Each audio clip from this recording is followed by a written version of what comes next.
Hello and welcome to episode 29 of Into the Podcast. Woo! I am your host, Sam, and I'm joined each and every bloody week by the sexy Ryan Chidindidin. Hello, Sam. How are you, mate? Great. Not tired. No, never tired when I do the podcast. I'm always on top energy levels. So much energy. Yeah, I'm just buzzing today. So, we've been called out that the last few episodes, all we do is bitch how tired we are constantly. And the worst thing is when Ryan come around, I was on the sofa practically asleep. Probably the tiredest I've ever seen you, actually. So we've been told we have to put energy in, and we've decided, which is going to work well with what we're going to talk about today, that we are just actors. Yeah, that's going to be our new thing. We're just going to become actors, professional actors. This is going to be our practice, you know, because to listen to me, I've got lots of energy. Exactly. We are going for a role of someone who's not tired. Yeah, so we're smashing the acting. We are hammering it. We're pretty professional, to be honest. See that? You were pretending. You were acting. I was asleep acting to there. be asleep. I thought you were asleep all of a second. Fuck, I'm good, wow. So we're going to talk about actors today a little bit. Just a little bit. Just a little bit. So I do want to just break the wall a little bit here and apologise to everyone for the lateness of this episode. So this will, to be fair, I'm going to edit it and bang it straight up. So this is going to come out at about 9 o'clock at night. I was just having a little laugh to myself because the reason that this episode is late is because we were too tired. So the idea was we were supposed to record last Saturday. I went to Ryan's house. We was going to have a few beers and play Magic the Gathering, record a podcast. Then we had Comic-Con the next day. Oh, no, it's Friday, wasn't it? Go to Comic-Con the next day. But then we discussed it and went, right, well, we got people coming round tonight for pizza and for Magic the Gathering. Maybe we should do the podcast tomorrow as soon as we've finished Comic-Con. We're going to be fucking buzzing. Absolutely. We'll come back and talk about it. And I'll be honest with you, immediately I was like, no, we won't. Yeah. But I thought, okay, because I'll get through it. I'm a fucking A-star actor, mate. So I'll pretend not to be tired. And we were fucked, weren't we? Oh, it was such a long day. We did nothing but queue for 7 hours. Oh, my God. To get into different things. We were so tired. And the drive back from your dad's to yours, we were both like, I've never wanted to do something less in my life. I know. We just wanted to go home and just mong out and just chill. I wanted an extra hour's drive on top of that to get home as well. Exactly. I just wanted to go home and have like just a soak in the bath. That's one of them days. One of them days where like my feet hurt, my back hurt. You know when you stood around queuing as well. It's like its own unique pain. I think. You know when you're like just ambling around. You know if you dragged at the shops all day. It's worse than doing a walk all day. Yeah. It's more painful than if you've been at the gym all day. Yeah. It's horrible, and we were just knackered. We were bollocks, weren't we? So it was like, oh, we'll chuck it out. We'll chuck it out on Wednesday, and then Ryan being Ryan forgot his busy Wednesday. Yeah, busy D&D night Wednesday. D&D night, and we can't turn that down. In fact, I want to talk about D&D maybe on the next episode because I know you're coming to the end of a campaign, aren't you? So we could have a bit of a chat about that and then maybe the next episode. Yeah. So this is what you should have had on Monday, which is basically just a Comic-Con special. Comic-Con special. Talking about our experiences, because it was my first proper Comic-Con. Talk about the people that you met, Ryan, what went on.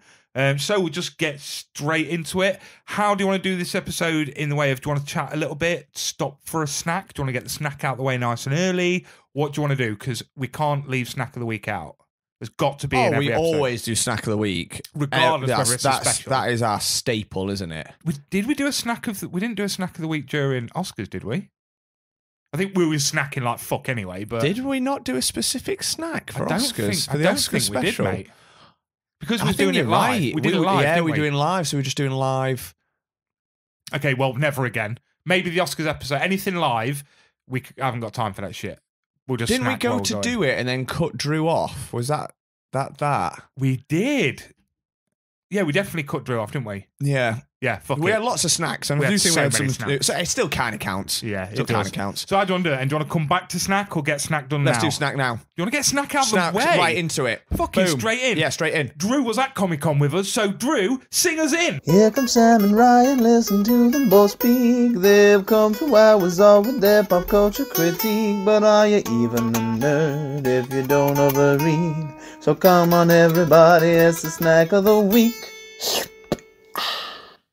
That's song gives me so much energy. Energy! I wasn't tired, and now I'm even more not tired. Oh, this is hard. How long do you reckon we can keep this up for? Oh, not long. No. Right, so I found us something special for this week, my friend. Special as in top tier special or special weird? Special weird. Okay. Not disgusting weird. I think they're going to be disgusting, but it's one of those things that when you hear it, I think a listener would be immediately like, what? Okay. You know what I mean? I don't think you could imagine the taste of this, which is why I picked it up. Interesting. I'm intrigued. And the reason I ended up looking on this aisle in the first place was I went to Sainsbury's. And I do like Sainsbury's. Yeah, I was walking down like the world food aisle. Great and aisle. I saw the chocolate bars, you know, the ones that Megan and Alex got. Yes. There's two, weren't there? Yeah. Not the amazing one, but the caramel one that tasted of pure vodka. Oh, yeah. They had them in. And I was like, oh, wow, there's that chocolate bar. Then I was like, oh, why don't I look here? And I was also being like, what's cheap? Because world food aisles are not expensive. And we're on a budget into the podcast. Exactly. Fucking, this is a free podcast, everyone. And Sam spends his money on fucking bollocks, as you're about to find out. So what I got us was a big, massive fuck-off bag of Tropki. I fucking love Tropki.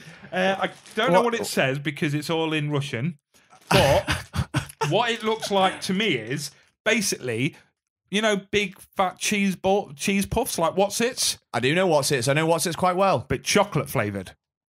Oh my God. That's what it looks like. So that's what I'm assuming it is. It looks like a crack version of the Nesquik bunny rabbit. It does, doesn't it? That rabbit is weird. That's the sort of rabbit you'd expect on something like Willy's Wonderland. It's looking weird at you. I don't like him. He's freaking me out. Well, we'll face him down.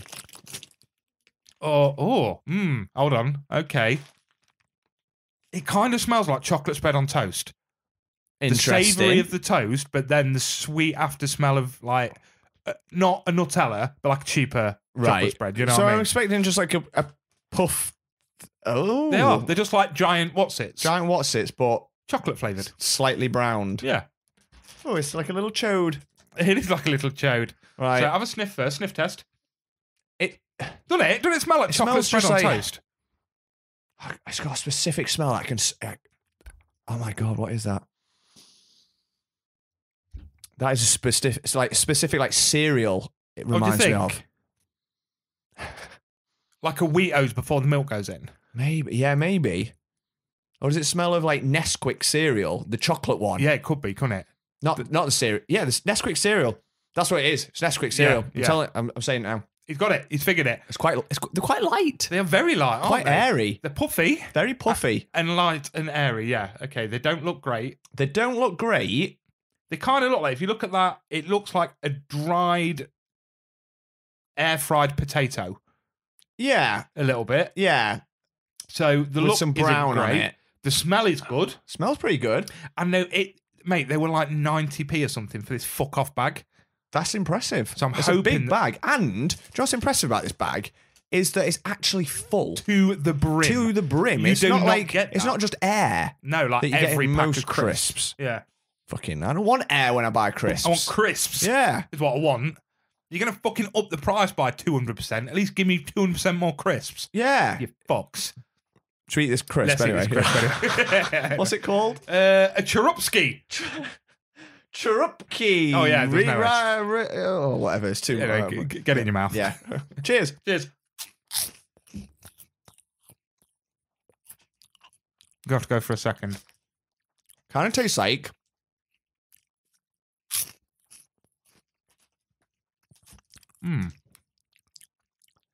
They're kind of like wafer. That's what it reminds me of, like chocolate wafer. That's what I'm getting. This is one of the weirdest experiences of a snack of the week because you put it in your mouth and it immediately disappears. Yeah. Like it's that light. One bite and it's gone. There's not... that's gone immediately. There's not a lot of flavour, but it's a lovely flavour that is there. I'm smashing them, but I don't know if it's kind of making me feel a little bit sick. But that's the thing. Because it's such a light taste, you get through that bag in a wanna. and then you feel shit. Yeah. These are weird. They're weird, but I weirdly like them. You know, Have they got like crack on them or something? 'Cause I can't stop. They must have crack on them. I can't stop grabbing them. Even though I don't think I really like them. I think I do. You do. Look at you. You got fucking 8 in your hand. I think I've got a problem. The problem is I can't stop. No, I like them. Not amazing. Not amazing. It's not like it's not like a Karamak fucking Karamak munchies. munchie. Unreal. Because that flavour was just in your face and amazing, whereas these are very subtle, but they're so Moorish. You know, like when you go to the cinema and you're hungry and you buy popcorn and you realise after 5 minutes that your hand hasn't stopped automatically going for popcorn in mouth, popcorn mouth. But it's just boom, boom, boom. That's For it. 4 minutes, you could do that with ease. Easy. It's the flavour's a little bit sickly. Little bit sickly. It's chocolate. But I think, like I said, it gets away with it because they're so light. Couple of bites, it's gone. That, to me, is one of the more interesting snacks of the week. Very interesting. Let's have a... Like I said, they were so fucking cheap as well. Trupki. With the Russian cracked out rabbit thing. Yeah. I don't know why I'm trying to read it. Oh no, they've got it in English. Have they? What does it say? Talk to us. Chocolate flavoured corn crisps. Okay. Doesn't say crack on the ingredients. It doesn't say crack. No. Okay, so we're free of crack again. Probably a good thing. Mm-hmm. Yeah. Interesting. Yeah. Very interesting. We'll probably end up smashing more of them throughout the episode. Yeah. You know that sort of thing, right? You know, if you come in from a night out, you've had some drinks, and you're like, I need just to eat something just for the sake of it. That's the sort of thing you'd pick up. Yeah. And it'd be gone. The whole bag, like you said, exactly with the popcorn, non-stop. It's just one continuous motion. Yeah. Bag, mouth. Yeah. Until it's gone. And then like, oh, but because they're so light, they wouldn't really do it for you. And also, at the same time, think of it this way. How good would they be for, like, Encanto film with Littlin? Like, she'd love them because they're chocolatey flavoured. Yeah. We always get snacks. We always get popcorn or sweets or something when we have our girls' night and we're watching Encanto or whatever. Cute. She'd fucking love them, wouldn't she? She would. Because, again, and I won't feel bad about her eating them because they're not, like, just pure gummy sweets and fucking chocolate. You know what I mean? They're just like... I feel like they've dried my mouth out quite a lot. That's how you got to drink. I have. But then, so do What's-Its. I kind of feel like they're still giving me cereal vibes. I think you should try in a bowl milk. with they milk. Disappear. I think you should try it. They go super soggy. All right, deal. We'll do it afterwards. I don't want to. So once again, we got away from the bear. Oh God, I don't want to do the bear ever. I'm getting better though. I feel like I'm in training because I'm having a lot more spicy food. I used to be shit with spicy food, whereas now I will actively seek it out and order it and go for it. And like even at home cooking, like getting more hot spices in and stuff and like hot sauces. So I'm in training. It's a slow process. Yeah, I'm just saving up for my funeral. Yeah.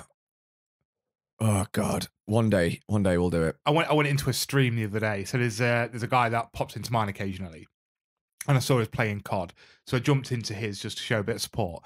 And as I popped in and it loaded on my phone, it was like, oh my God, all he needs is one more follow and he has to do the one chip challenge, you know, the hot chip that we spoke about. Oh, yeah. Yeah. And I was like, and I sort of typed, what's going on? And he tagged this lad and was like, he said if he hit 250 followers today, he would do the hot chip challenge. And he's like me with spice. Right. I'd been in there 3 seconds. I was like, follow, do it.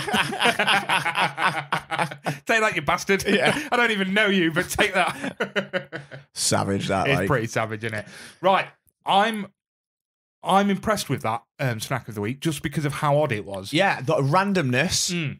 Fantastic. And normally random doesn't work out for us. And this time I think it worked out all right. Yeah. Not the best thing in the world, but interesting flavour, interesting texture. Glad we've tried them. This is what a snack of the week's about. Yeah. Do you know what Weird I mean? and wonderful. Weird and wonderful. Not bears that are going to kill us. Not bears that's going to kill us.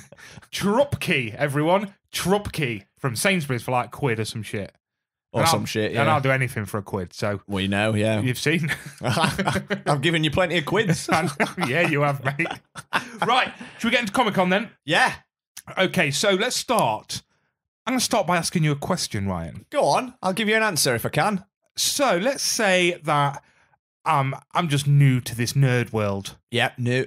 You're just in the world. I'm picturing it. Yeah. Yeah, and I'm walking up to you and you're going, oh, I'm going to Comic-Con this weekend. Yeah. And I say to you, what's a Comic-Con? I'm like, you call yourself a nerd? Get out. I'm not a nerd. Tell me. I just told you that. That's what was I'm acting. Oh, I'm acting. I thought you were a nerd. No, watch me. And you're like a wannabe nerd. Right, I'll try again. Okay, let's do it. Let's try it again. Right, take two. Take two. Right, okay.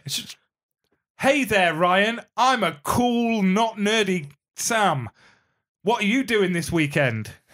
Hi, Sam. You're looking cool today. I'm going to... Stop laughing. It's making it really difficult to be, you're not helping my... The camera's on you, not me. Go. Yeah, well, I need, even with the off shots, I still need you to be in character for me because it's really distracting. I'm new to the acting world. I'm not confident in my own ability that I can't stop myself. All right, so laughing. go from I've just asked you. I'm going to carry on being cool. Let's take three. Take three. Just ask me the question again. I need the line. I've got my sunglasses on. I've got a toothpick in my mouth. That's what cool kids do. Leather jacket, grease back hair. Very cool. Okay, Yeah, no, cool. right. Hey, yo, Ryan. Yo, homie. I'm Sam and I'm cool and not at all a nerd. What are you doing this weekend? Oh my God, I love your toothpick. That's so cool. And those sunglasses and your slick back hair. You're like the coolest guy in this room that I'm talking to. This weekend, I'm going to Comic-Con. Oh my God. What is a Comic-Con? Scene. Right, okay. Now answer that fucking question. What's a Comic-Con? We need to get our acting ability so we can be at a Comic-Con and people pay us the fucking money we've just paid. So what is a Comic-Con, Ryan? What is Comic-Con? I find this quite a difficult question to answer because people always ask, because I'll just say, oh yeah, we're going to Comic-Con. We've had it planned for a while. It's a convention, I would say, where it is... You say nerdy, but it's. I suppose the reality is like pop culture, like a convention for pop culture where there's generally lots of stalls selling lots of like memorabilia and artwork and all sorts of weird and wonderful things. That's a lie. They sell pop vinyl figures and that's it. How many stalls are there of pop vinyl figures at every Comic-Con? Everyone's got pop vinyl. Every other store's a pop vinyl still. I know. Loads of artwork as well, to be fair. Some banging artwork. Yeah. I've picked up some cool prints before. There's all sorts in there that they sell there on the stalls.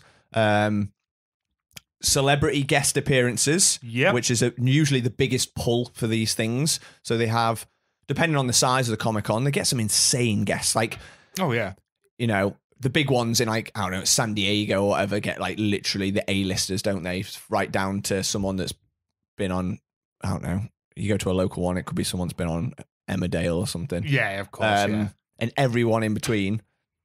And they have like panels where it's like Q&As with stars or people that were in that world. They have like writers there and YouTubers and all sorts. And they have like lots of cosplay. So sometimes like depending on the convention, they might have like competitions, stuff like that. Gaming. There's a bit of everything going on, isn't there? Like depending on the size, there is a lot going on these conventions. But it's just a sort of, I guess, a celebration, like you said, of pop culture. Yeah. Did I answer it? I think you answered it very well. I think my experience of it, I've only ever been to two, which we're going to discuss in a moment.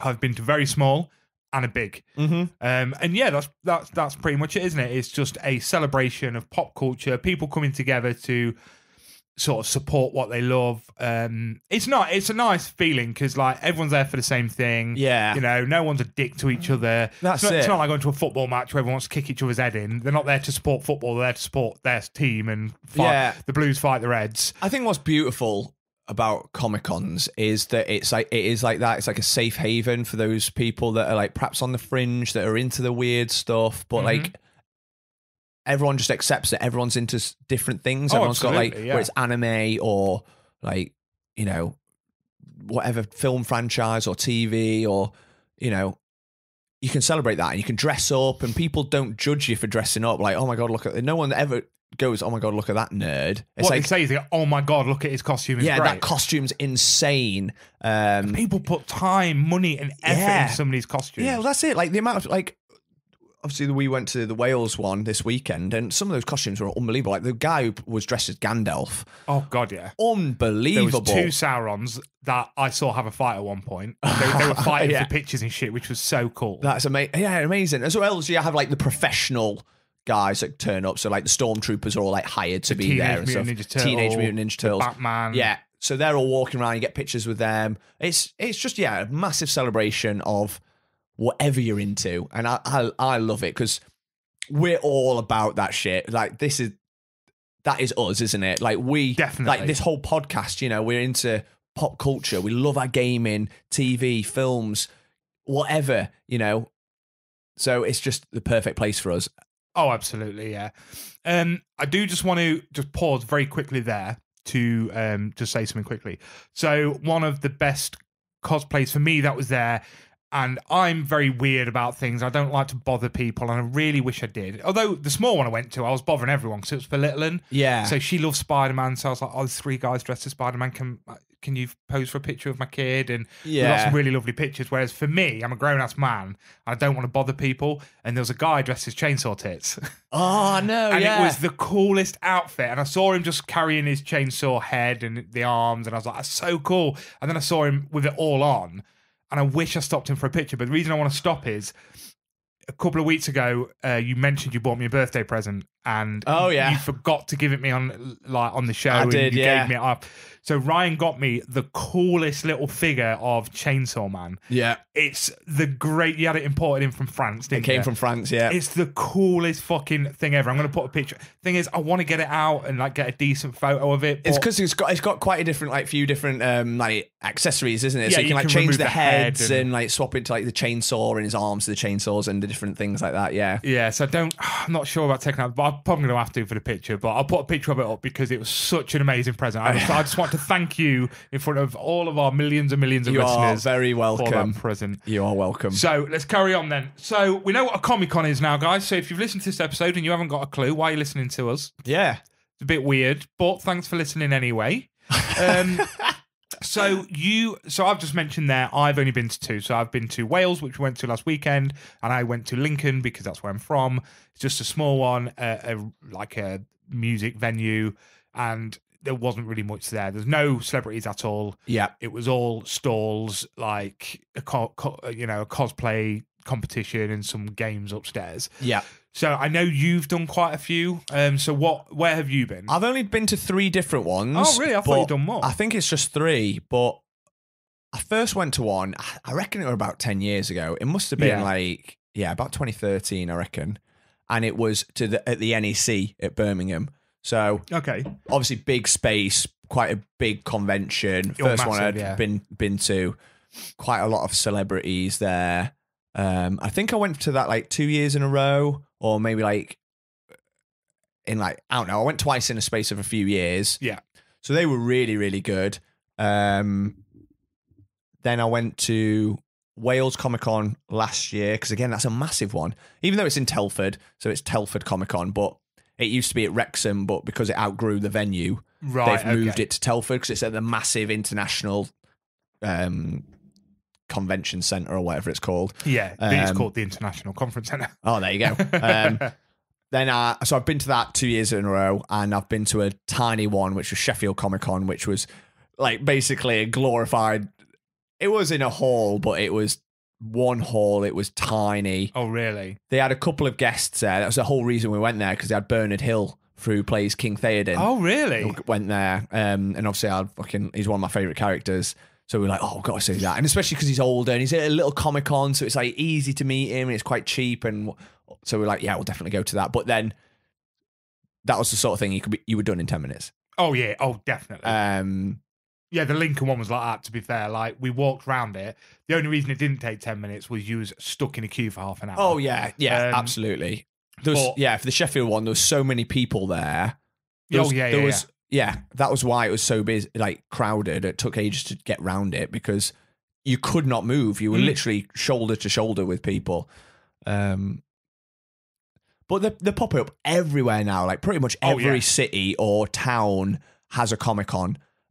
Whether they get the celebrities or whether, like you said, like the Lincoln one where it's just, we'll just I suppose that is a celebration. Yeah, an excuse to like dress up, and because people always dress up, even at the Little Sheffield one, there's some incredible cosplays. People go mad for it, which is cool. Which is nice. To be fair, there was probably more cosplay. If we look at ratio of people, there was more cosplay at Lincoln than there was at Wales. Yeah. Every other person was dressed up there. But I mean, at Wales, there was thousands and thousands of people there, wasn't there? Oh, I know.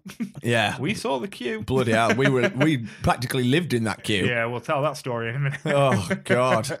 Okay, so between us, we've done Wales, Birmingham, Sheffield, and Lincoln then. Yeah. You and Kyle are discussing going to Belfast.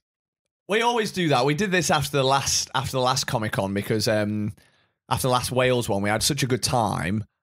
And the last time I went, that was the first time I'd like met a guest, like met a celebrity, and it was spontaneous on the day. Like I think Kyle and John, my friends who went, they pre-booked. Yeah. So they pre-booked tickets with James Masters, who plays Spike in like Buffy and Angel.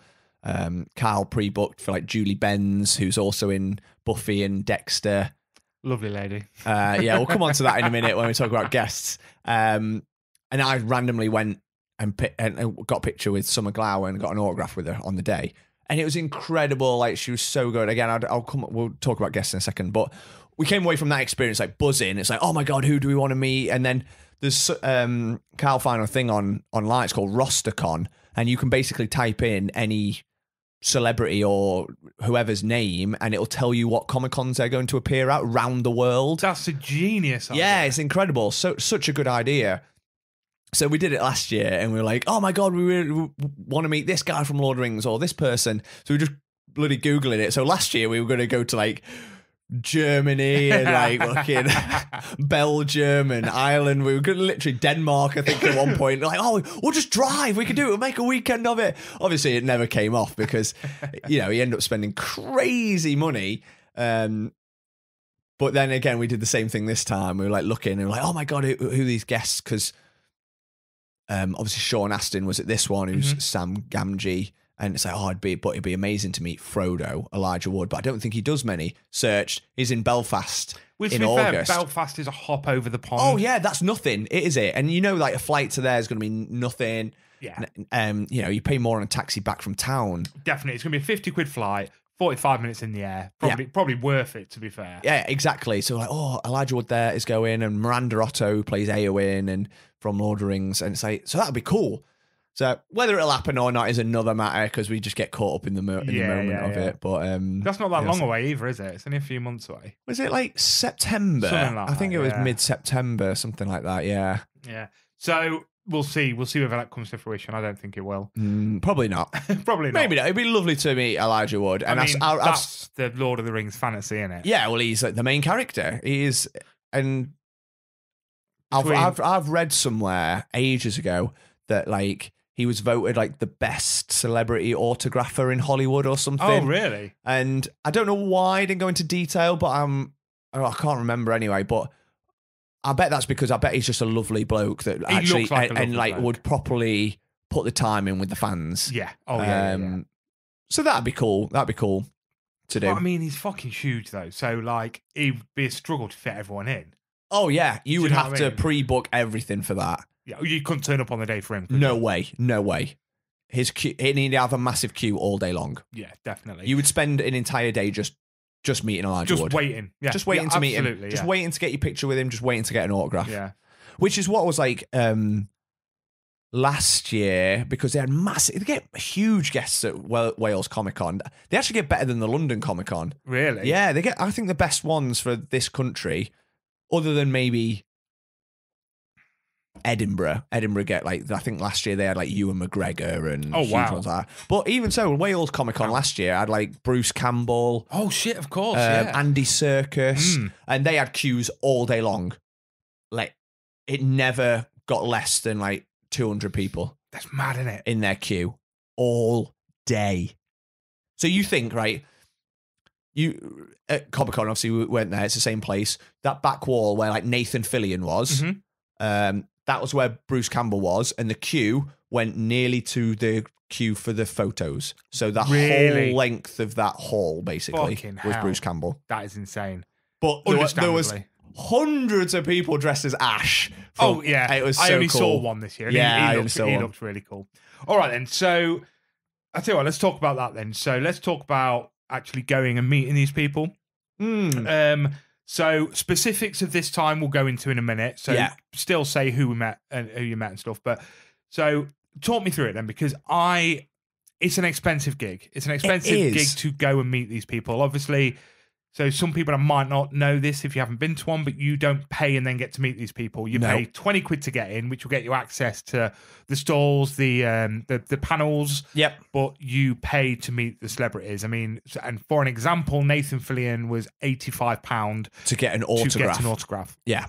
So like we're talking big bucks. It's expensive. And then an extra 40, 50 quid for a picture. Yeah. That sort of thing. So talk me through, one, why should our listeners, if they were to go to a Comic-Con, why should they invest that money into meeting someone that they love? And then tell us like who you've met. And we'll talk about your experiences this time in a moment. Yeah, we'll come on to like that. Yeah, cool. Well, it's such a weird thing, isn't it? Paying to meet someone. Oh yeah, absolutely. Because it's so like mercenary. It's like, I'm giving you, you're just a person. Okay, you're famous, but what? And I've battled with this quite a lot, and not so much now, but certainly when I was younger, I was like, no way. Like, what? If I meet you in the street, I'd be like, dude, nice to meet you. Any chance I could get a selfie? Oh, and you wouldn't bang him 20 quid, would you? No, I wouldn't bang him 20 quid. I know, cheers, nice one, thanks, see you later. And I've always thought if that was the situation, yeah, I'd do that. Like, Claire and I went to see Ian McKellen in a play in London, and afterwards he came and signed our program. And that didn't cost me anything. Yeah, other than the program, I guess it cost me that and then he signed it because he wouldn't have signed like Lord of the Rings memorabilia. He was signing the program of that play. Yeah. So I went to see Kevin Smith do a live podcast. Right, And apparently he does this at the end of all of his shows. He goes outside and he's like, everybody queues, everybody waits. If I see anyone pushing, get out. I will come round to you. As I come round to you, I'll sign your stuff. I'll take your phone. I'll do a picture of us, guys. And then if you wouldn't mind just stepping back to someone can step forward. Like, he was so brilliantly regimented of, this is how I always do it. Please respect one another. That's perfect, I want to meet each and every one of you. It didn't cost anything extra. And he spent hours out there, just every last person. And if someone tried to jump into it, I've already done you. Can you go away? Like, I'm meeting this person now. And it was quite quick, quite snap. But again, I'm not paying money for that. Yeah, exactly. I paid to see his show. Perfect. And it's like, that's perfect. You deserve this as well. Yeah, and I totally get that. So I battled for a long time with this. Like I said, I've been to like Birmingham a couple of times. Birmingham, we got some good guests as well. They actually had Michael Biehn there one year. Ooh. And I was like, oh my God, I'm tempted. Like Michael Biehn, fucking love Michael Biehn, one of my favorite. Yeah, I don't know if I told you. Yeah, you might have mentioned it. Like obviously, like the listeners will know that I love Aliens. Yep. It's probably like behind Lord of the Rings, it's my favorite film of all time. But the Terminator is up there as well. And Michael Bihn's done not just them. Like there is absolute top tier ones, but so many of his films I love, like The Rock, Tombstone's a banging film. Planet Terror, have you watched that? I have seen Planet Terror, yeah. Fucking love that. But again, I was like, well, I'm not paying to meet him. And this was like 10 years ago. I was like, well, no, sod that. So, I looked at him from a distance. That's it, innit? That's what I did at this one. It's like, let's have a look at Nathan Fillion. Yeah. Not 85 quid, let's have a look at him. And then sort of, I only changed my opinion last year. Okay. Because like I said, Kyle and John, my friends, had pre-booked tickets. James Masters and Julie Benz. And I can't remember if John pre-booked to get a picture with someone else. Anyway, but the photos are like scheduled. Yeah. So they have like allocated slots throughout the day. So it might be like, oh, Nathan Fillion, his photos opportunities are between 12 and 1. And then, James Masters are 1 till 1:30. And then you go there, you like queue up and everyone's pre-booked a picture, go in and like click, get a picture. Whereas the rest of the time they're sat at the tables around around the convention, and they just have a queue all day. You just queue up to them. Yeah. And I was stood waiting in the queue, not in the queue. I was just stood waiting in the crowd whilst those two went off to get their picture. And all I can remember clear as day, Kyle coming bounding through the crowd. Biggest grin I've ever seen on him. Like, absolutely living his best life. Came up to It's me, infectious. holding his picture of him and James Marsden. It's a quality picture. It's a great picture, Like, isn't they've got their arms around each other, proper hugging each other, great big embrace, massive cheesy grin. James Marsden's grinning that is ace as well, isn't it? And he's like, oh my God, I just met James Masters. And like, he was, like you said, it's infectious. You're like, so happy. He's so happy. And everyone's like that in these places. So happy, like meeting your heroes. And it's incredible. And it became, I guess I think that was the moment for me that changed it, because it's like, oh my God, like, okay, you might have just spent 40 quid to get a picture with James Masters, but look how happy you are. Of course, yeah. Look how, like, and that's something you've got for life then. Money doesn't bring you happiness. Well, it did for him. Yeah.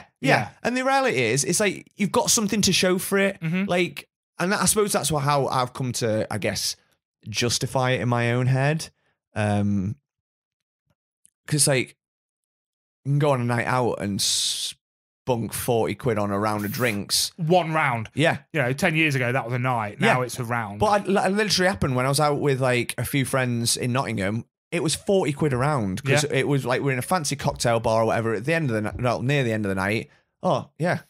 Like 4 cocktails. 12.50 or whatever for a round. Oh, yeah, that was it, 50 quid for 4. And it's like, what have I got to show for that other than a sore head the next day? Yeah, and that's one drink. Yeah. You bought one for 4 of you. Yeah, exactly. Whereas you think, well, I've got a picture with someone that I absolutely love. Yeah. And I've got something to show for it. And that's how I've sort of gone to... Don't get me wrong, I would not... I guess if money was no object, I would be like, well, yeah, why not? I'd just get a picture with everyone. Oh, of course. Yeah. But even then, there's still limits. If someone's crazy money... Like, I haven't met that many people. Mm-hmm. Literally that weekend, after they met James Masters, I decided to get a picture with Summer Glau, because I love her from Serenity, Firefly. I randomly I just happened to ask on the day. I was like, any chance there's any pictures left, any like slots left to get a picture with Summer Glau? And they're like, oh yeah, it's fine, just go pay. And I think it was like 30 quid. I was like, sod it, why not? I mean, get caught up in the moment. Yeah, why of not? course. I didn't buy. I think I bought a couple of prints, and went and got a picture with her. She's absolutely lovely. Like, it was an incredible experience. I can remember literally like walking in. She like took me in, like looked at my tattoos, like, oh my God, I love your tattoos and all this and all that. It's only a brief interaction. Get a picture. Literally arm round me. I got my arm round her. I was like, oh my God, this is incredible. Like, yeah. And then I just said to her, I was like, you know what? It'd be quite nice if I could get this signed, because they give you a proper printout, like a professional printout. Oh yeah. I was like, oh, and I just said to her, any chance I can get this signed off? Are you going back to the table? Because I think it was quite late in the day. And she was like, oh yeah, I'll go back. Come meet us. We'll have a chat. Anyway, we went back there later. Me, Kyle, and John went up to see her, and we were chatting for her for like 10, 15 minutes. Just like normal conversation about all sorts. Like the fact that what she was doing in England. She was like going on holiday, about the different cheeses that she loved in England. And she brought a sister over. She's like, oh, it's my sister. Well, we're traveling around like the UK for a bit. And we all came away from that buzzing. And did you pay extra for that signature and stuff? Yeah, I had to pay like another 30 quid for the signature. Yeah. Which, again, you think, oh my God, it's so fucking mercenary. And there is still that niggling bit of in my head, like, yeah, it is a bit. But I recently, because I'm really bad for like sorting stuff out, because it's just been like in a drawer at my house. But after this Comic-Con, I went out and I've got everything framed, and it looks amazing, brilliant, incredible. Yeah. And I'm like, fucking great. I look at that, and I'm like, it just gives me joy to look at it. Yeah. I was like, it's totally worth it. So it is a weird thing. But then again, like, I was having this thought the other day. It's like, if someone you love, let's say it was like a print of your favorite actor in your favorite film, and it was signed, not to you, just generally signed, and you knew it was signed, and someone said, oh, it's a genuine, I don't know, let's say Kevin Smith, for example. I know, well, maybe a bad one, you've met Kevin Smith. Yeah, but I love Kevin Smith. So yeah, so let's say like, oh, it's a beautiful print of Kevin Smith in like your favourite film or whatever, and it's signed. Would you buy that? Yeah, probably, yeah. Yeah. And 30 quid for that, on eBay? Yeah. And it's like, but And this is what I was thinking. I was like, but hang on, I can go and get that and get a personalised one to me by them while they say whilst hello I'm to me. talking to them for not much more. I was like, well, then in that sense, it's totally worth it. Yeah, and you know what? You sold me a little bit on that. Actually, we've spoke about this a few times because I'm not dead set against it, and I'll talk about this in a moment, just about the experience in itself. But I was quite dead set against it. But I think maybe I've just not been there and been like, oh my god, Yeah. do you know what I mean? I need to meet that person. There was a couple of people, which we'll discuss in a moment, that was there like, oh shit, like I've spent hundreds of hours watching you, Yeah. but I'm not that invested. Whereas someone like Kevin Smith or someone like the huge podcasters I listen to that are part of my daily routine and daily life, I actually probably would for them. And the way you've just described it then, I probably would, like some of the podcasts I listen to, I would happily spend £5 a month on their Patreon. Yeah. Just for content. Just for content. So actually, 30 quid. I've spent that over the last few months getting their content. Why wouldn't I do that? So you sold me a little bit there. But I think when I say I was dead set against it, so the general experience itself for me was pretty crazy, to be fair. Like, it's when we get inside, it's just so big and it's a lot to take in. There's a lot going on, shit everywhere, stalls and bit of food and fucking people dressed up and everyone having the time of their lives, and everywhere you look, there's celebrities. But because you guys were meeting people and doing this, me and Max, we weren't there to meet anyone. We was there just to soak it in. Yeah. We walked around a lot. We went around the stores 100 times because Max wouldn't buy a sword, but he kept going back to the sword stand to look at this one sword. So we stood around a lot and just looking at celebrities. And so it was a weird thing. They were like just this little table in like a little chair, just wait. Some of them, if they weren't like massive, just waiting. And then someone would come and be like, oh, hey, you okay? And then they'd give 30, 40 quid to their handler. And I was like, this is weird. It's weird to look at. It's weird. It's a weird thing. Totally weird. And I think it'd take a bit, you'd have to go to a lot for you to accept that as the norm. I don't think that's a thing. I think that's where I came to, because I was exactly the same as you. Exactly. When I first went to those big ones, like back in like 10 years ago or whatever, when I first went to them, I was like, this is bizarre, man. This is totally weird. It's cool. It's cool, yeah. But and then bizarre. even last year when I went, I probably wouldn't have gone to meet anyone if my friends hadn't have done it, and I could see their reactions. I'm like, why not give it a go? So I feel like perhaps you break down those barriers, I guess, and you just come to accept. Yeah, you know what to expect. You know what to expect, I guess. And again, it is very strange in the fact that they're just humans, they're just and we people. forget that. Like there was a point towards the end where Danny John Jules, who plays Cat from Red Dwarf, he was mental all day, and he just got up and was wandering about, and he was talking to this lady in a wheelchair, and I was walking past, and you couldn't miss him because he was dressed in this dark green camo tracksuit, this proper gangster, wasn't it? Like an old bloke, and like I was walking past him, he was talking to this woman in a tracksuit, being really extravagant towards the end of the day, and he like turned to me and was like, "Yo, like go past," sort of thing. Like, and I was like, "Oh fuck, that's Cat, Red Dwarf," and he's like, "Oh, sorry, get past, dude," all this sort of shit. He's like, "How are you?" I was like, "Yeah, sound." Fuck. That's just a human being. That's it. Yeah, and actually, it's just chatting to someone. A minute ago, behind that table, you wasn't kind of a human being. You was this regimented celebrity. It blew my mind. Honestly, it was a lot to take in. I loved it, but it was so like I don't know where my head is with all of this. Yeah, totally. Because, I'd tell you what, let's move on to our Comic-Con then. Yeah, let's talk about our experience. So the Wales one that we just did. So we'll do that because I just want to sort of finish what I'm saying here. So let's take Sean Astin, for example, okay? Mm-hmm. Sat behind a table, it's a weird experience. Like, they're going up, passing money to handler, blah, blah, blah. That's one experience. He will walk past you and you're like, shit, that's only a human being. You're seeing him in a different light. We then saw a panel of Lord of the Rings, which we'll talk about, where he's answering Q&As and he's being funny, and all of a sudden that's the guy that we know from the set. Yeah. And so we saw several different versions of this human being in a day. And it's mind-blowing. It is weird, isn't it? It's genuinely mind-blowing. So let's start Wales Comic-Con from the very beginning. We woke up late. We woke up slightly late. We were supposed to meet it because there was like, 6 of us travelling down together. We were supposed to meet at my dad's house at 8:30. We woke up at 8:20. I hadn't. You to be didn't. fair. Me and Drew did Yeah, but to be sure, to your credit, you were ready in minutes. in minutes. Drew went in the shower at 8:30. Yeah. And then Kyle always gives it me in the neck for being late. Yeah. I'm like, I can't. It's out of my control, honestly. Yeah. But to be fair, we were driving down because Kyle's very much on it, isn't he? He's like, you know, we got there roughly the same time as Max, anyway, didn't we? So yeah. So we set off about 8:45, 9 o'clock or something. Yeah.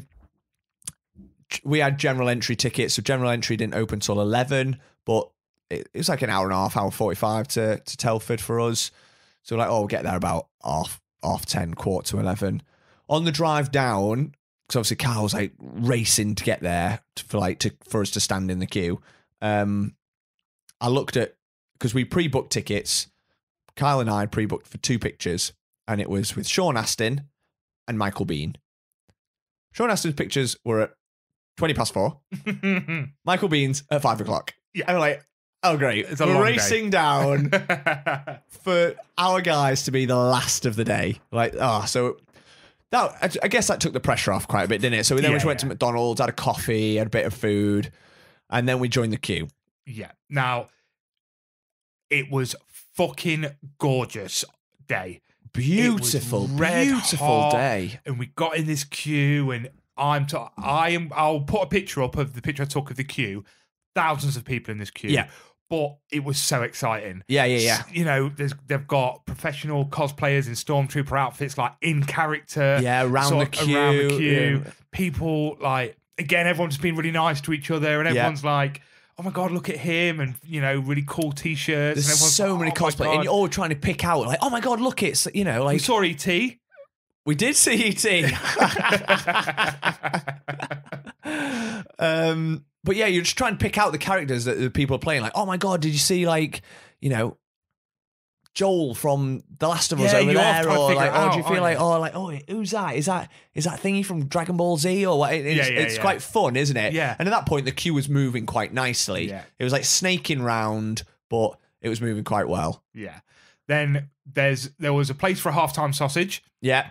So you go get a coffee or whatever. So me and Max were like, we're just going to step to the side of this queue and grab a coffee, which put us behind you a little bit. Yeah. But I was like, that's all right. People will be fine. I've just been like, look, our friends are over there. Do you mind if we just... Yeah. Then came the longest 2 hours of my fucking life. For some reason, the queue just stopped. Just fucking stopped. And all of a sudden, all these lovely people in amazing costumes can fuck off. Yeah. They're in my way. They're bumping into me. I was stood still and somehow I wore a bright white Dragon Ball Z hoodie and somehow, just holding my coffee, not even sipping it, managed to spill it all over myself. So now I'm pissed off with that. It's red hot. I'm fucking annoyed. It was so hot. The sun was beating on us. Yeah. Like my head, I'm a bald man. You are a bald man. My head was burning and I Yeah. could feel it burning and you can't escape it. We were trapped in this queue of with thousands of people. It was long. It took us, the best part of 2 hours to get in. We got to the front door to realise these thousands of people, not 1,000, thousands of people, was being let through one set of doors by 2 people. Yep. Two people. 2 members of staff. So at this point, our experience is a little bit like... Yeah. And we lost you because we couldn't actually get through the queue to get to you. Yeah. Because it got ridiculous. We got stuck behind people with like pushchairs and wheelchairs, and you ain't storming past these people. That's not. And it really narrowed at the end. It really did. The queue. And it was just like, that's not okay. I'm not pushing past these people. So we kind of got stuck behind you. So we finally got in. It was a bit like, oh, for fuck's sake. But 5 minutes, you guys went for a piss, but it was like in 5 minutes, the Lord of the Ring panel starts. Yeah. So we went straight to the auditorium.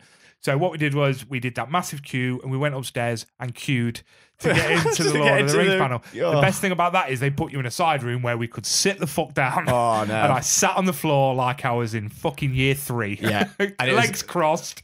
The best time of my life.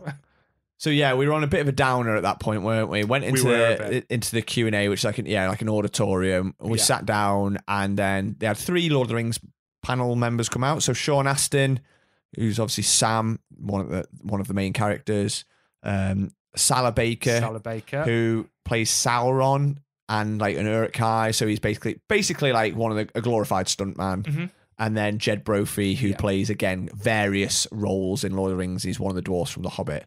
They were supposed to have 2 other Lord of the Rings members, but they cancelled a couple of days before.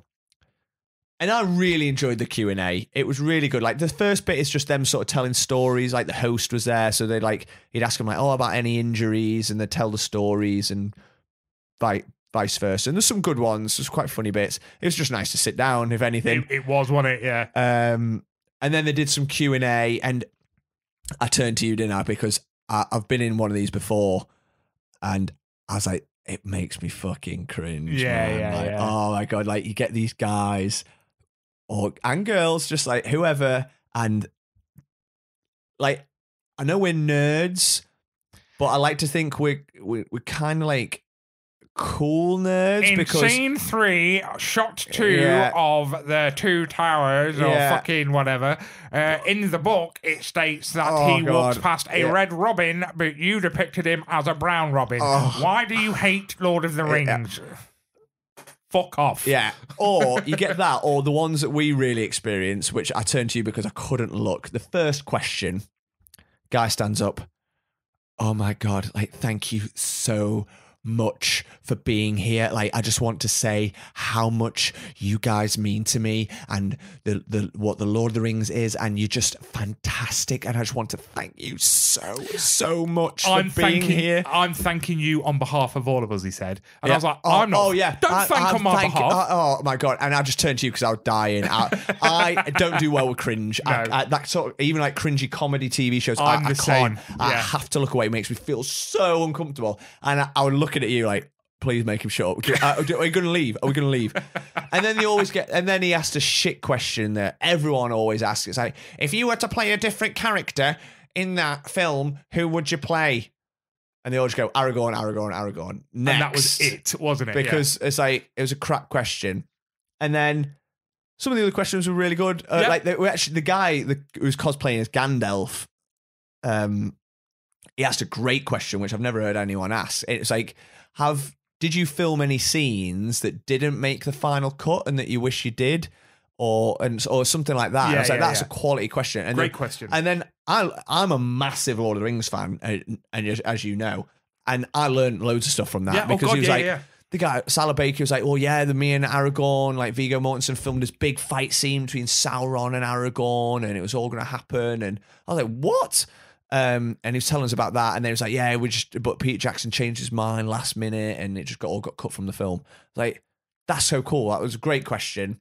Overall, I really enjoyed the Q&A. Yeah, definitely. And I will say, with not being overly bothered about meeting people, next time I do one, I'll go to all the Q&As. All of them. Oh, yeah. All of them. Because, I mean, on the day they had, I think, did they have a Charmed one on the day? They definitely had a Red Dwarf one. Yeah. But we only did Lord of the Rings. We only did Lord of the Rings. I think there was a Flash Gordon one that we missed. We missed because we were in the queue for 4 years. Yeah, because Drew really wanted to meet Brian Blessed, didn't he? Yeah, but he hadn't pre-booked anything, even though, like, we gave him plenty of warning. He didn't get the ticket till like a week before. Yeah, did he? it was last minute. Very last but minute. Yeah, unfortunately, we missed the Flash Gordon Q&A. But there's some really good Q&As on the Sunday that obviously we only went for the day. We got a day ticket, but there was like Harry Potter, Firefly on the Sunday, so that'd have been cool. But yeah, after that we decided to go mooch, didn't we? Yeah, have a look around. This was the moment we all just lost each other. Yeah, it was all just, I need a piss. Oh, we're going to lose it. Right, everyone just go do your own thing. We'll meet back over there in an hour. Yeah, and there was no signal. No, no signal. You could not get back in touch with each other. I think we saw each other twice that day, didn't we? Yeah. So I think we ended up getting like food like for an extortionate price. The worst burger I've ever had for a tenner. Yeah. It was £3 for a can of Vimto. And do you know what I realised as well later on? Because I walked back to the car because I had a signed print, and I was waiting ages because I'll get onto it in a second, but I didn't want it to get damaged and we had time to kill. So I was like, oh, Kyle, can I just go nip back to the car and drop this off? Because I don't want it to get like covered in shit or bent or whatever. Walked out, and the convention centre is right next to a shopping complex. Yeah, with like the Five Guys. Like Weatherspoons, like Wagamamas. It's like, why didn't we just come out and go to one of these and then go back in? Because you get a wristband. Yeah, of course. But it's a learning curve, isn't it? We're still all relatively new to the Comic-Con scene. Yeah, so we went for a wander. This is where I just started spunking money on everything. Yeah. There was so much cool shit. I bought a new kimono. I bought some really cool prints. Yeah, that kimono is amazing. It is amazing. I wore it on stream last night. It went down well. Yeah, just spunking money on everything. There's such cool shit, and this is the moment where I want all the money, not to meet people, because there's so many like amazing, like expensive statues and and shit. And it's just like, oh my god, I just want I want all of this stuff. Yeah. For me, what gets me is some of the artwork. I'm like, I want that. Yeah, like it's beautiful. Like I've never been like a big like action figure or like collectibles in that sense, but for me, it's like I love the artwork. Yeah, so much cool, like weird and wonderful stuff. Yeah, it was really cool. We didn't see it until the end because it was swamped, and I don't know how we missed it because we walked around it 15 times, me and Max. But we found the store just before it shut, and she just sold like A5 prints, framed. Yeah, and they're only a £5 a piece or 10 a piece or something like that. 10, I think they were, and it was all dot art. Right. So like just lots and lots of dots to make something, but each one was a building from a film. Right. So you had like Hobbiton, you had that's cool. like the fucking witch's house from like the American Horror Story Coven. You had just anything you can think of pop culture. The building that it is known for, she'd done like a dot art drawing of it. Yeah. It was incredible. I had spunked all my money at this point. Max bought one, but I grabbed a card because I am going to buy some. Right, okay. Because I'd nice. really like behind you, I'd like on here just yeah, a load of them. That look awesome. And again, you know, it's a cheap as shit frame. But you know, when you're looking at something like, you're like, this is genius. Yeah, oh yeah. This woman is a genius. And I hope that this is your full-time job because this is fucking brilliant. Yeah. Your art is outstanding. You can pay a tenner because a tenner's nothing, even if it's only a A5 print or whatever in a frame. Yeah. You get 3 or 4 of them, they'll look great if you're positioned in the right place in your house. Absolutely. And they all look to make, you know, and it could be really, you know, like Camp Crystal Lake, whatever it is from Friday the 13th or something. Yeah. But it's done really beautifully. But there's still that dark tinge of horror, and it's like, oh my god, this is so cool. So shit like that, you just come across some great stuff. Unfortunately, every other stall is a pop vinyl stall, which does do my head in because it's like you only need a couple max because you're all selling the same shit. Oh, I know. I guess they're all independent sellers though, aren't they? They're all independent people that will just get like a merchant. Yeah. Or like a trader thing and just come in. So yeah, and pop vinyl's crazy popular, aren't they? Oh god, definitely. So yeah, so it's just a lot for me at this stage. It was just a lot of mooching around, going to see stuff. They had a pretty cool like cafe area near the food section where the bloke was so nice. We had a really good chat with me. He was just like, we got a phone call a week ago asking if we could come. He's like, I'm not trying to sell you anything. We're a board game shop. It was like, you guys local? Was like, nowhere near, mate. He's like, then don't worry. Like, I'm not here to sell you anything, but we're basically a coffee shop. You can come in and we sell board games and you can play board games. Nice. So any board game you find over there, sit down and play. Bring food in, don't bring food in, sit down, stay all day, don't stay all day. Do what you want, but help yourself to anything. I was like, but this is really annoying because me and Max was quite bored at one point and our legs were killing us. Yeah. This was whilst I was waiting for you guys to get your pictures because everything was so delayed. And I was like, why didn't we go and sit and play a board game? Yeah. Me and him literally do board game nights every 2 weeks. We love board games. Why didn't we grab one that we've never played before? Yeah, exactly. And give it a go. And I was like, right, next time. It's, like I said, it's all learning, isn't it? It's just like trial and error. So after we did that, we started just having a little sneaky peek at who was there. Some of the old celebrities. Just seeing who there was. Like I said, even if you're not going to go up to them, it is kind of cool just to say you've seen them. Like, oh my God, there's Nathan Fillion. I'm literally stood like a few meters away from Nathan Fillion. Yeah, it's mad, isn't it? Which is cool. So should we go through some of the people that were there? Obviously, you mentioned the Lord of the Rings guys. Who was there from Harry Potter? Because Ginny Weasley was there. Ginny Weasley was there, and it was either, I think it's Goyle or Crabbe, one of those ones. Because the brothers were meant to be there. They were going on the Sunday. Were they? Right, because I didn't see them. No, yeah, so the twins, the Weasley twins, Fred and George, were going on the Sunday. We went for the Saturday. I think Filch was supposed to be there, but he cancelled. But I mean, he's old as anything. Oh yeah. Sylvester McCoy was there. Yeah, a couple of doctors weren't there. There was loads of doctors. I mean, there's always lots of doctors. I've noticed, like I said, I've only been to a few, but I do keep my eye out on different ones. A lot of the doctors will go to every single one. Oh God, absolutely. Like Sylvester McCoy is at everyone. He was at that little Sheffield one that we went to. Was he? Yeah, he goes everywhere. Yeah. The big ones. So the big ones like Nathan Fillion. There's a couple of the guys from Firefly there. Jared Padalecki. Jared Padalecki was the main guy who's best known for being in Supernatural. Sexy bitch, isn't he? Tall, beautiful man, and the women were swooning. oh my god, like I checked, like, because I got pictures with people, you get a code, like, on the back, you scan it and you get access to the photo gallery, and on there you can, like, buy your digital download of your picture. But on there, it's got, like, thumbnails for every person that had pictures, and it tells you how many is there. So it tells you how many photos they've had. So, like, someone like Salah Baker, who plays Sauron, he had the least amount of pictures out of anyone that did the professional photos. He's such a cool dude as well. I know, he only got 11 pictures. Oh, really? Sean Astin got like 196 or something. Michael Biehn had like 95. So that's sort of like the range, you know. Anything, I think the doctors range between like 40 and whatever.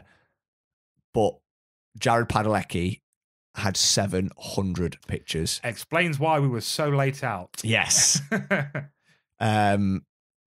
But I saw some of the pictures because they get printed out and put on like a stand for like people to go up and collect one of the professional pictures, and they were amazing. To be fair, he was like bear hugging people and like wrestling them and like posing with like a girlfriend and shoving their husband away and stuff. Like, they looked ace. It's like, fair play to him. He's literally gone in there. He's not just stood there like gone, oh, just smiled and like, yeah, next. Yeah, he's made an effort with everyone. So I went outside for a smoke at one point, and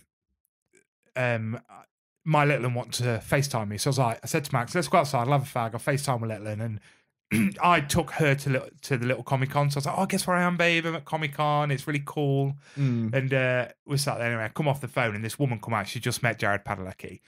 And Max is such a little cutie. Like, he loves seeing people happy. Yeah. Like, I've never noticed that before. Like, he really likes it. And this woman come out, the Kyle you just experienced, she was screaming. She was like, oh my God, like, I went in there, he was like so personal, like, he hugged me. I didn't ask for anything, he just grabbed me and hugged me, and he took this photo and he gave me a kiss on the cheek, and like her day, her week, her month, her year was made. Probably her life. She'll have that great experience forever, and that'll always make her happy. That memory. And I remember watching it, and Max, I could just see the beam on his face. He's like, I kind of get it now. I won't do it myself, but I kind of get it. That's it. I think until you've experienced it or seen it, or that's when it kind of sinks in. Because, like I said, it was exactly the same for me. I'm like, oh, I'm not sure. But then seeing Kyle, like the happiest I've ever seen him, you can't help but get caught up in that. Like, exactly, unless you're a fucking, miserable bastard, you can't help but like be happy that people are happy. Oh, definitely, yeah. The worry with guests, though, and I was going to say this earlier, is it has the potential to make or break your not relationship, because you haven't got a relationship with people you've never met, but that you have. You have. I guess you have. You've got an imaginary relationship, really. Because, like you said, like you alluded to earlier, like we've put hours of our own time into watching these people. Red Dwarf, I watched constantly as a teenager. So they are, whilst they're not part of our lives, we're not part of their lives. They are part of our lives. Massive. And some of them are hugely like significant. Like, we learn from these characters. We have emotions linked to these characters. You feel like you've been through something with them. I've got Ryan Hurst tattooed on my leg. Do you know what I mean? Like, if I got to meet Opie, there you go, I pay for that. Yeah. And I have you tattooed on my body. Exactly. I will die. My skin will fucking rot under the ground with you on me. Yeah. Like, that's not a small thing. Exactly. So for the chance to meet that person and them to be everything you hope for, it can elevate that to the next level. Because not only then you still love that character, you still love that person, you've got that connection then. You love them even more. I had that with Summer Glau last year. Of course. I had a beautiful interaction.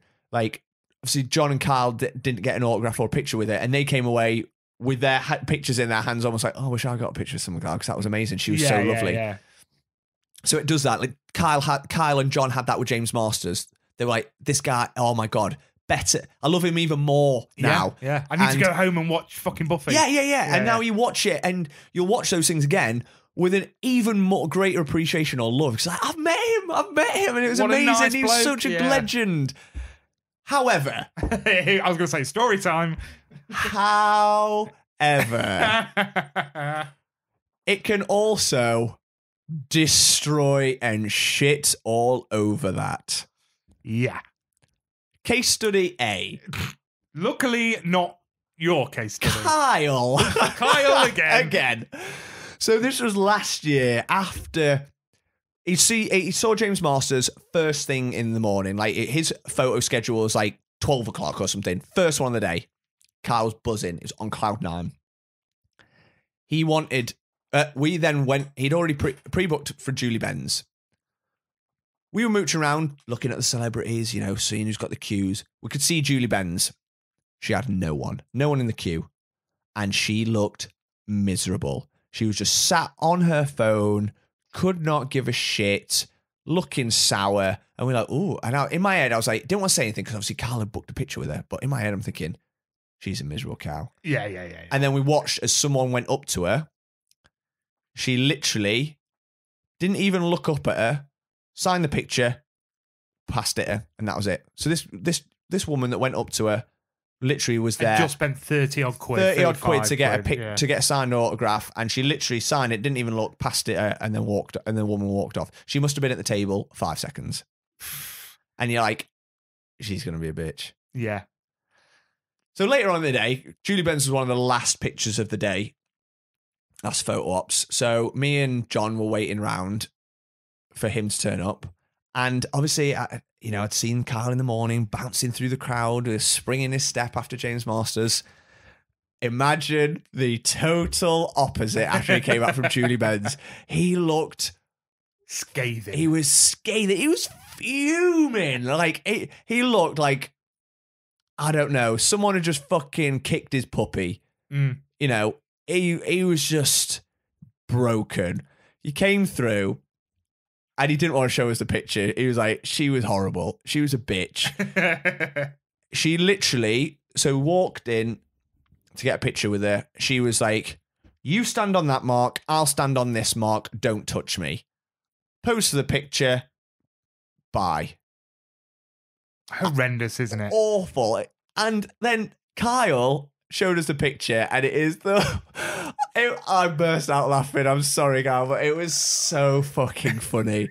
I mean, awful for him, or properly awful and heartbreaking. But she's there, Julie Benz, looking made up, like with a picture posed, perfect, face, like, acting. Not as good as us, but smiling. Acting. Do you know what, as well? A little thing, I don't know why, but even this irked me. She had like the big like lanyard on that said like Comic-Con, like guest, and it was a little bit like, take it off. Take it off. Just look like you're in, like, just wear your normal stuff. So like that, I don't know. It just looked like, oh, I'm here because I have to be. Yeah. And then you definitely paid for this picture. Yeah. You know, because you can see on my lanyard. Yeah, exactly. Like it's almost like I would never be seen taking a picture with you in real world. Yeah, I get what you mean. So as her stood there, picture, 1.5 to 2 foot gap, Kyle sort of kind of leaning in towards her, looking fuming. So pissed off. Like, this is the worst moment of my life. I cannot believe I paid for this. I remember when Kyle told me that story, he sent me the picture and then I spent a long time photoshopping it. Oh, just putting like pictures of Kyle smiling over Julie Benz and putting her face over his face. Yeah. It was so funny as well because to wind Kyle up, so I changed my lock screen on my phone to me and Summer Glau. Bear in mind, like, she grabbed me like really close, like literally arm around each other, like she's like probably like cuddled into me, and it's like a lovely picture. And then I made that like my lock screen, and then we're like, oh, we can't do that with you, Kyle, because we'll need 2 phones. You want one phone and Julie Benz on the other, because you can't, because the gap's too big, they can't both be on the same screen. Oh, but the thing is now, a character that he loved and someone that he, probably like had a bit of a crush on or whatever, that's ruined now. He will never be able to watch that again and enjoy it. Yeah. So he loved Buffy, loved Dexter, and he'll watch those shows now thinking, I fucking hate her. What a cow. Yeah. So this is the worry with guests, and it does play on my mind a little bit when you've booked a guest, because it's like, I want them to be everything I hope for. Yeah. And you are a massive, massive, massive Michael Biehn fan. And let's be honest, he's sour-faced old man these days, isn't he? He's a little bit grumpy looking. And, he's 66 years old. Well, and I get it. And we walked up to that table and you were beaming. And I looked at him and I thought, he looks like a grumpy old man. Yeah. We'll see how this goes. And, I was so excited for you. I stepped back and I was like, I just want to watch. Yeah, I think you all stepped back, didn't you? You had a full crowd watching. Tell us what happened, right? Oh, so I was nervous. I'm nervous because I've never seen you like that before. And it's like, well, this is one of my heroes, like literally one of my heroes, one of my all-time favorite actors. And I said straight away, because I pre-booked a picture. This is the picture at the end of the day, and I wanted an autograph with him. The biggest thing I was conflicted about, I was like, oh my God, do I get him to sign a picture of Hicks from Aliens or Kyle Reese from Terminator? Yeah, exactly. So even that was a big drama, but there was an incredible, amazing picture of Kyle Reese with like the shotgun up. He looks cool as. I was like, easy, I'm having that one.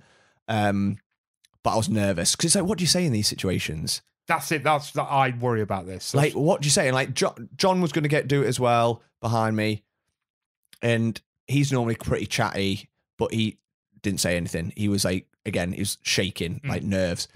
Anyway, there wasn't a massive queue, which I was shocked about. No, there was hardly anyone there, like 4 or 5 people maybe. So we got to him fairly quickly, and he was stood up, and I was like, right, I'm just going to go in, just do it straight away. I put my hand out. He shook my hand, proper firm handshake. I was like, that's a big tick straight away. I just introduced myself. I was like, I'm not just going to gush over him, go like, oh my God, I love you. Because that's not me. Anyway, but I was literally like, hiya, Michael. I'm Ryan. Nice to meet you. And he was like, oh yeah, nice to meet you too. And I was like, how's it going? And his response was, what do you mean? Like, how's today going? Or like, how's my life going? And then I somehow bumbled out straight away. Like, I was shocked at how calm I was, actually, because internally I was fucking doing backflips. Yeah. I was like, well, it's probably easy to start with today, so why don't we start there? And he was like, well, today's going pretty good, and my life's going pretty good. And then he was like, yeah, I'm struggling with things to complain about. And then from that moment on, I was relaxed.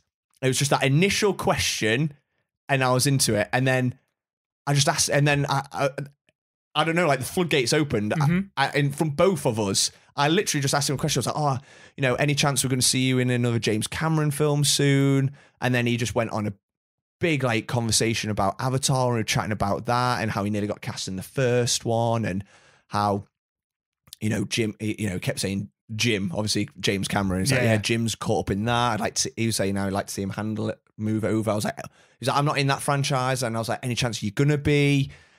And he's like, well, it's a lot of CGI, a lot of like special effects, and doesn't really give an actor a lot of range. And I was like, oh yeah, well, I guess it's the total opposite of like Terminator 1, where there's very little special effects, and it's not a big budget film. It was like literally $5 million or something. Yeah. So that's totally relying on you as the actors to like make it believable, make it real. It's very much like a character-driven story. And then he went on to like tell me about, he was like, oh, it's because there's loads of exposition in that film and blah, blah, blah, and introduced me to that. And then we went talking about Terminator. I'm not going to go through it all because the conversation ended up being massive. Bearing in mind, Julie Benz, 5 seconds. Yeah. I got bored of watching you. Walked off, looked around the stores, come back, and you were still fucking chatting to Michael Biehn. Oh my God, I couldn't believe it. Like, it was the best experience of like, what? I fucking loved it. It was everything I wanted. It wasn't even like, him just saying stuff randomly. It was a genuine conversation. A genuine conversation. Like, he'd say something, I'd like, it was literally like being a bloody at work in some ways. It was like, I would like reflect that and then just ask him another question. And he'd say, like, tell another story. We literally spoke so much. Avatar went loads about Terminator 1, Terminator 2. Then we went on to Aliens, and then we ended with Alien 3. I remember you saying, But bear in mind, like, each one of those was like a big topic. Like, it wasn't just Aliens was great. It was a full-on conversation, like him telling me stories, and it was just unbelievable. And then I think he kind of realised, I think he kind of looked, he's like, oh shit, I've got a bit of a queue, like quite a bit of a queue forming now. Bear in mind, there was no one there, like 3 or 4 people. And then obviously signed my autograph on this print, shook my hand again, and then I went off, and I was buzzing. I'm still buzzing now. I'm literally buzzing now. You could tell he was that guy. So later on, Drew's very much like me. We're both very anxious people, and we didn't want to meet anyone because we was kind of scared about what we'd say to them, and I have that anxiety as well. So you talked him into getting a picture with Michael Bean because you could pay like an extra bit and have. You could get a selfie on the day, like at the table. Yeah, exactly. And we got there. There was one person in front of Drew, and again, it was a 20-minute wait because he was stood chatting, whole family, introduced him to his kids, and like it's like talking to the kids and the wife, and like although it was the guy he was talking to, he just kept then turning to the wife and asking her questions and the kids, and then a big family photo at the end. I was like, this guy's fucking bro. Yeah, he is. He's so great. And then Drew walked up and was like, picture, and then walked off. Well, he was so nervous, Drew. I know, he was so anxious. It was so sweet to see actually. And he literally like took a photo and then ran off, like literally, like just ran off. Bless him. But I'm glad I managed to convince him because I think he'd have been disappointed if he hadn't got a picture with him. Oh, definitely. Yeah. But yeah, and he loved it, didn't he? So. And I came away from that, and it was, like I said, I'm still in shock about it now. Like it was just unbelievable. Like as soon as I went up, and like my dad was laughing with me. He was like, "Bloody hell!" He's like, people kept coming up to us saying, "Is this a queue for Michael Bean?" I was like, "Well." It is now because it wasn't because he's still talking to him. Like it was just that look of, obviously there's a big like our group, like so you all guys just stood there. So when I turned and looked and you're all just like smiling at me, I think probably just like buzzing. We were so excited for you. Yeah. It's like, oh my, it's like watching your child do the first panto. Do you know what I mean? It's like, oh my God, I'm so proud of him. Oh, it was honestly so good. Like And that's what I mean. I've now got that enhanced experience. So like me and Drew literally Saturday night after we got back, we like stuck on Tombstone and then Planet Terror, and it's like fucking hell, I've met this guy. Yeah. Like I met him and he was an absolute fucking legend. Yeah, man. Just unbelievable. And it's like if someone, like I said, I think he was like a mid-tier one, so I think it's like 60 quid to get an autograph from him, I think. Which you think, it's a lot of money, but compared to like, I don't know, like Edinburgh for Ewan McGregor, 280 quid for an autograph. And you're thinking, well, 60 quid's nothing compared to that. Yeah. And if someone, like I said to you before, if someone offered me an amazing print of Kyle Reese that was signed by Michael Bean, I'd be like, well, yeah, I'd buy that. Yeah. Let alone it being fucking personalised to me and having a fucking 15-minute conversation with him. With my hero. With my hero. It was just quality. Then the day sort of took another downward turn. Unfortunately, yeah. Fucking Jared Padalecki. Being so fucking gorgeous and an amazing host. Took way too much time and pushed. Bear in mind, we were already the last shoot of the day. Yeah. He pushed everything back over an hour. Oh, yeah. And we was ready to go at 3. Yeah. And bear in mind, so then the pick. So we were supposed to think it was about 20 past 4 or something. Sean Astin pictures were booked for. Originally, it's like, he's running 40 minutes late because of Jared Padalecki. So it was that point that I went and took my my signed print that Michael Bean had done back to the car, came back, and the queue hadn't moved. Like, he hadn't even started yet. Sean Astin hadn't even started yet. 5 o'clock turns up. Michael Bean's pictures are now on. Michael Bean was supposed to be after Sean Astin. Yeah. The other studios finished, so they moved Michael Bean into a separate studio.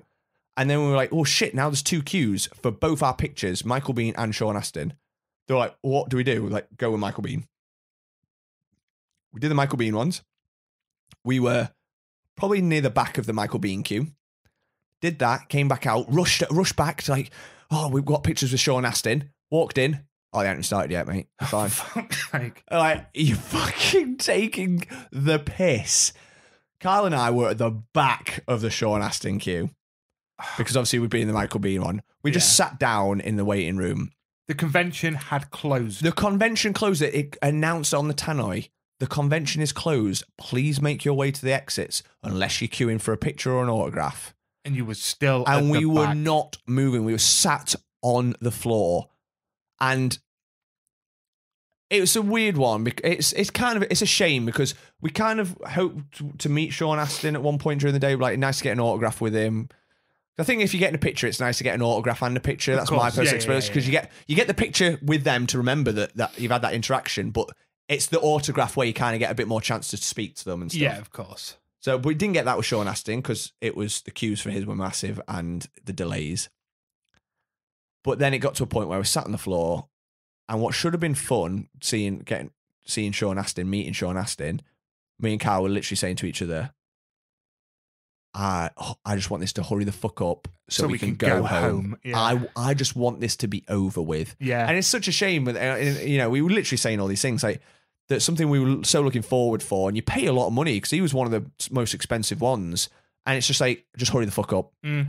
But to be fair, people were kicking off as well. People at that point were like, I want my money back. Like, this is disgusting. Is that what they were saying? Yeah, some people, yeah. Well, you think if you've got kids, you've got a lot of travel, if you've arranged transport, it's supposed to be 4:00. We didn't get a picture with him till 6:30. Yeah. I mean, by this point, we'd been walking around and standing up all day to the point of legs not hurting, genuine fire pain in my legs. I was like, we have been stood still now for the 2 hour fucking 3 hour queue, whatever it was. Now another 2 fucking 3 hour, whatever it is. Oh, it's yeah. like, I'm in so much pain. I'm tired. I'm knackered. Like, we all just wanted it to be over. Yeah, it's absolutely. such a shame because, like, again, I was well excited for you because you're like on this road to meet all the fucking Lord of the Rings cast, and it's like, oh, it shouldn't be that way. No, it's just like, oh, get on with it. And you could tell he was a bit fed up when we got a picture with him. Walked in, like, shook his hand, like, oh, nice to meet you. He's like, oh yeah, nice to meet you. Pose for a picture and then Great go. photo though. But it's all right. Yeah, but even then, I don't look at it and I don't have that connection or that emotional attachment. I look at that picture, and I'm like, well, is he a bit of a dick because he just maybe came across a bit of dick, but is he because he's knackered and then I was knackered? So it's just like, I look at that and I'm a bit like, meh. Yeah. I look at the picture of me and Michael Biehn and my autograph print of Michael Biehn, and I genuinely smile. Yeah. I've literally looked at it every day. I love that. And I fucking love it. It's just like, it genuinely makes me happy. It's just incredible. And it reminds me of that incredible interaction. So that's the worry with guests. It can be make or break. The day itself was long. Then we had like an hour, 40-minute drive home. And then we had to get back to mine from my dad's. And then you had to drive back from your... Then we're supposed to podcast. But that's why we were like, we can't do it. We were broken. Today. We were broken, men. It would have been such a shit episode. We'd been out for about 14 hours. Yeah. Driving or on our feet. And... it was a weird one because when I was sat waiting for Sean Astin, Claire texted me and she was like, "Are you getting on?" And I was like, "Well, Claire, I'm dehydrated. I'm exhausted. I'm very sunburnt. I've got a banging headache. We've been queuing all day long and I'm still sat waiting 2.5 hours later for a picture of Sean Astin." And she's like, "I bet you're fuming." And I was like, normally I would be, but because of my interaction with Michael Biehn, nothing is going to bring me down. I was just riding the high. So overall, fantastic day because of that one interaction. Yeah. Well, 2 interactions because I saw him later for the picture. But that literally, that's why I am now fully sold in like the guest world. But it's still my worry that, you meet someone like that and they're just a twat. Like, so genuinely, did he remember you when you went for the picture, do you think? Hard to say because it's literally like it was late. He'd been delayed. He literally just like hand out, shook it, posted a picture, and I was just like, "Oh, thanks for today. Been a pleasure meeting you." He was like, "Oh, great meeting you too." So who's to say? Yeah. So yeah, okay, fairs. Maybe not. I mean, literally, because for that photo, and I didn't feel like I needed to elaborate on it. Like for Sean Astin was like, "Oh, a bit more like, oh yeah, nice to meet you," like. Looking for that interaction a little bit more, whereas with Michael Biehn, it's like I didn't need to. I've had it, yeah. I've had that incredible, unbeatable interaction, and just literally handshake photo. Thanks very much. See you later. Yeah. I don't need it anymore. So who knows? Yeah, brilliant. So yeah, I mean, bearing in mind I didn't do any of that. I didn't get these experiences. I had a great day. Very piss poor management of it. Yeah, that was the thing that let it down. Which is a shame because when we went the year before, it ran like clockwork. Yeah. And we were speaking to this young lad in the Sean Astin queue, and he was like, he went to the December one because I think they do 2 a year there.